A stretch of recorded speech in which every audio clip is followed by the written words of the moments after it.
Hi, how are you? I'm good, thanks. Thank you for joining us today, Jada. Would you like to introduce yourself and your own career path and how you came to be doing what you're doing at the moment? Sure. Actually, I'm working as a sustainability consultant in Turkey, in Ankara, which is capital city of Turkey.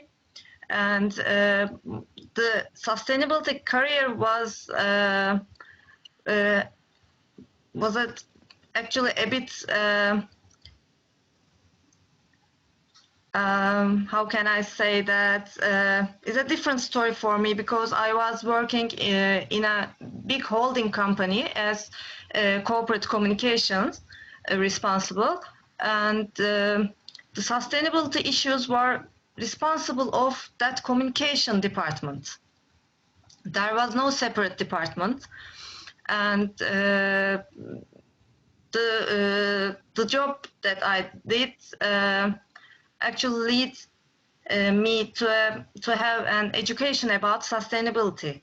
So I got a master degree from Steinbeis University, Responsible Management Program.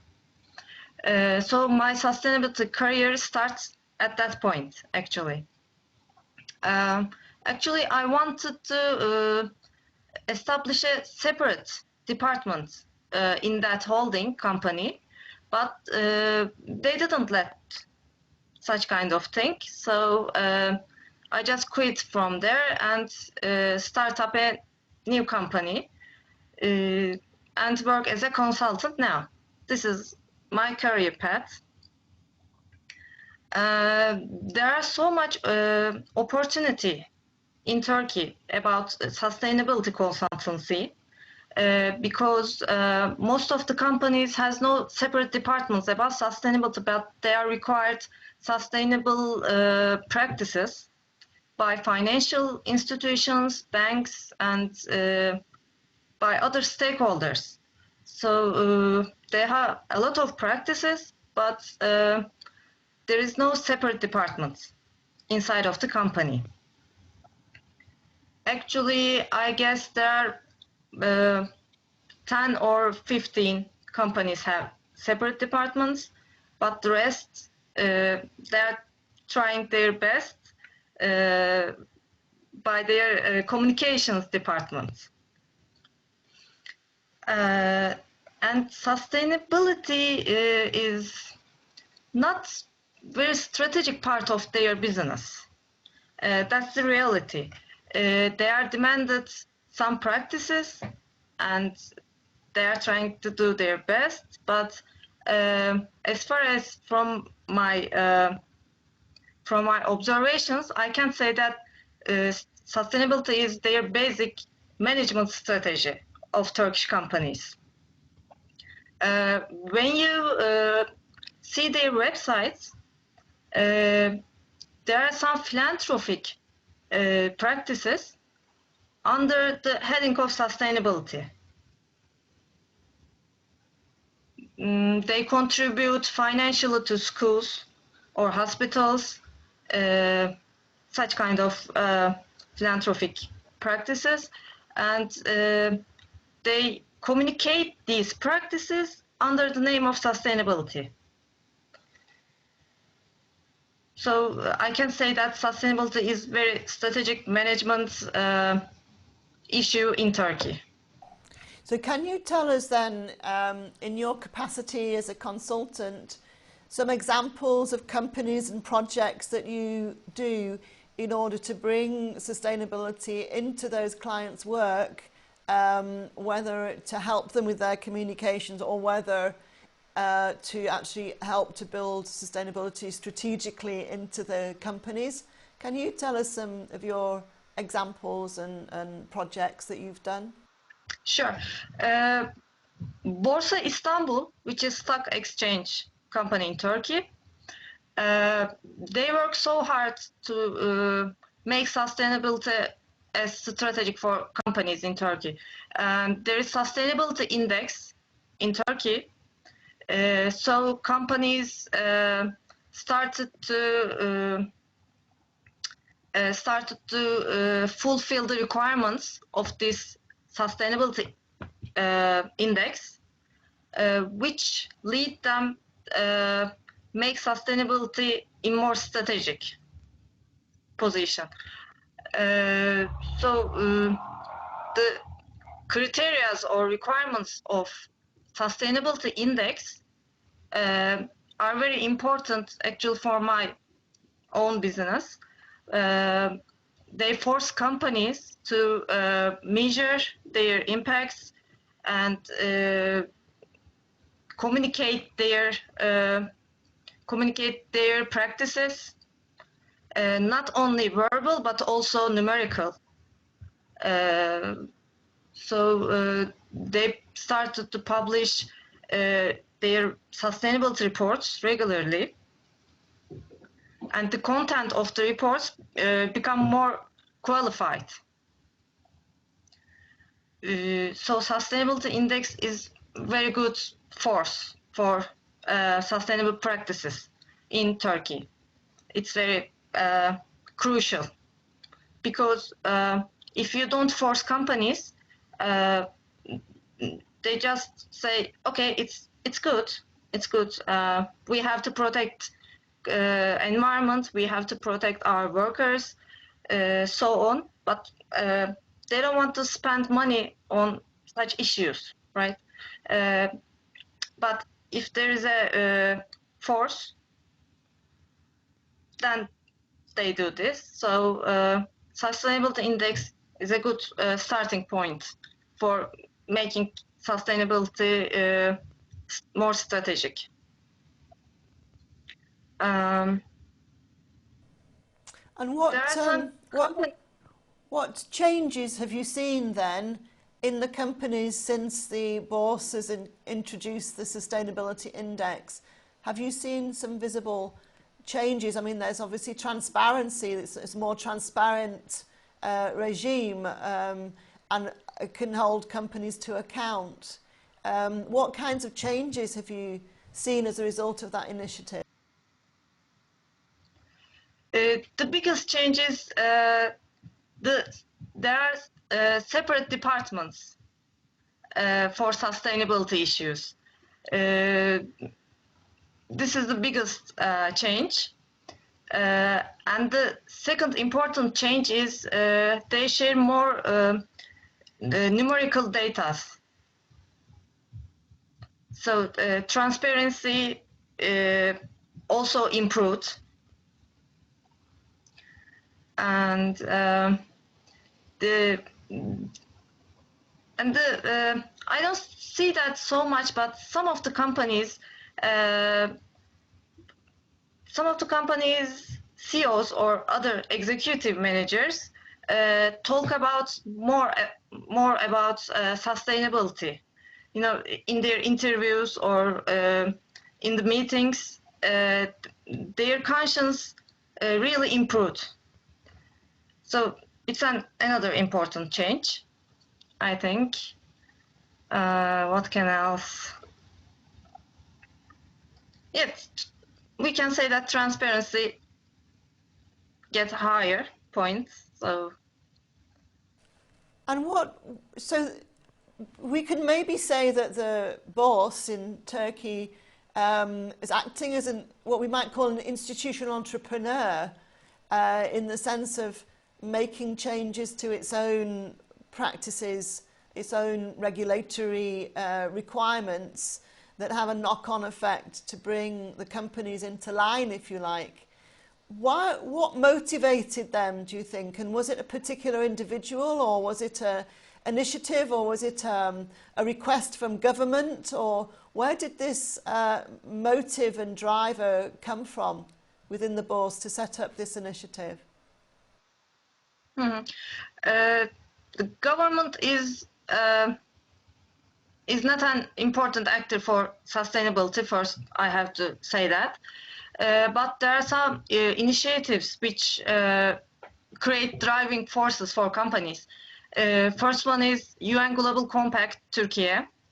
They really work hard to increase the conscience and correct practices, let's say. They really work hard, and they publish so many guidelines for companies. Second, as I mentioned before, sustainability index is a big motivation for companies. And I think in 2015, sustainability index required from banks to measure companies' environmental impacts before providing loans. So in very near future, if companies do not care about their environmental impacts or social impacts or economic impacts, they will not able to have financial sources. So I think it's a very crucial point for motivating companies to become more sustainable. So you seem to be saying there's a systemic effect on a company's ability to raise funds and finance for itself, that it helps if they are doing well in the sustainability index, they're more likely to be able to raise resources for themselves in order to carry out their activities. Exactly. Also there, yes, but there are some universities, but 2 or 3 universities only study sustainability. One of them is very famous, and that university studies sustainability under the name of corporate governance. And they have plenty of students who are interested in sustainability. So again, in near future, maybe 5 or 6 years, there are really good qualified workforce will be in the market. So in the near future, there are educated workforce will also increase the good practices in Turkey, I think. Oh, that is really fascinating.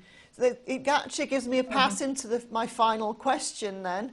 So we have a picture of sustainability in Turkey from the corporate's point of view and the systemic effect, a number of push-pull factors, the bourse, the ability to raise finance, and now you say about the development of a educated and qualified sustainability workforce.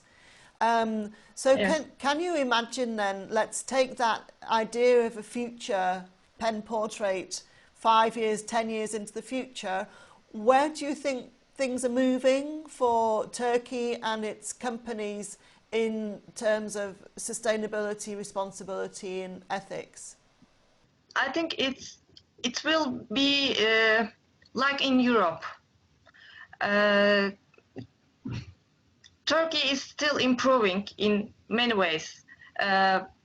Its economics, its political, there are some problematic points about politics in Turkey, and whole world is aware of that. In spite of that problems, companies, I think, will be better about sustainability issues because they collaborate with European companies, they collaborate with American companies. This kind of collaborations force companies to become more sustainable, right? Because there are some universal standards about ethics, about environmental issues, so they have to fulfill these requirements. The governmental, low qualified requirements will not stop that improvement. But I can say that only for big companies. Small and medium companies, improvement will take time, more time, I think. because there are, sustainable practices requires financial sources, and small and medium companies doesn't have that kind of financial sources. So it will take time, I think, but big companies will be very successful in, let's say, 5 or 7 years, because improvements are done very quickly. Requirements are become more strict and strict each year. In 2012, there was no requirement for banks to measure companies' environmental impacts before providing loans. But last year, in just 3 years, they put such kind of requirements, strict requirements, for providing financial resources to companies. So the improvement is very quickly. And what kind of form would you see that improvement making? For example, you mentioned at the beginning a kind of transition from seeing it as a communications activity from a communications department to maybe separate departments for sustainability. So that would be one possible structural organisational change that you might foresee. What other kinds of forms do you think this shift will embody in terms of organisational changes or changes to practice? How do you think it will actually operationalise, if you like, within organisations?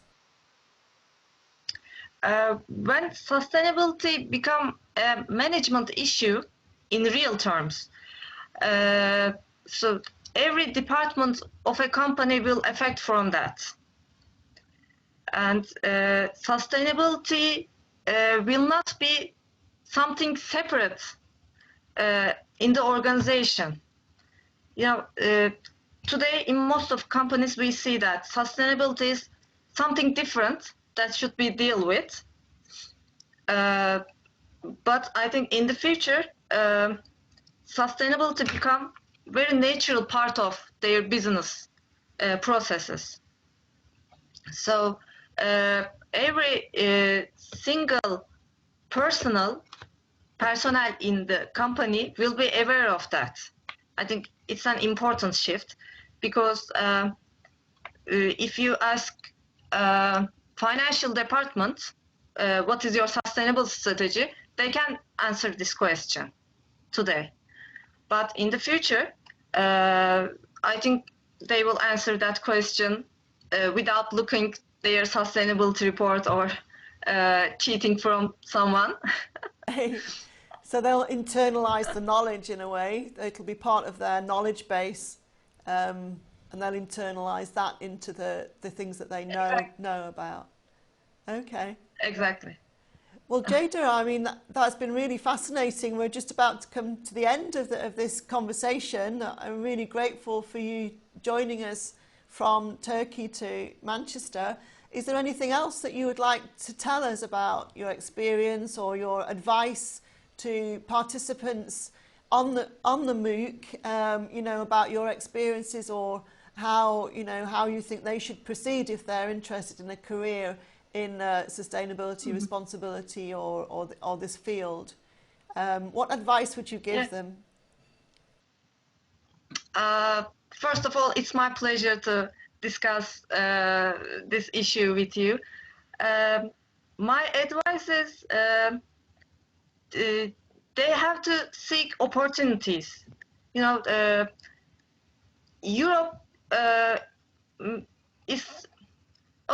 Europe is very saturated market for developing sustainable issues, because in Europe the improvement started very early, and now they are really improved companies.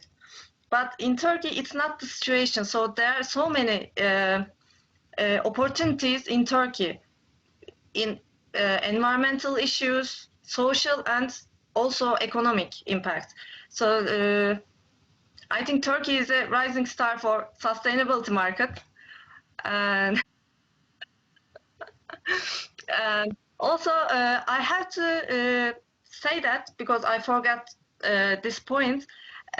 Some companies afraid of being lost their credibility by sharing numerical data or other kind of sustainability information. I just want to encourage them not to be afraid of share information, because if you have problem with an environmental or other kind of issues, the other companies also experience that problem too, because the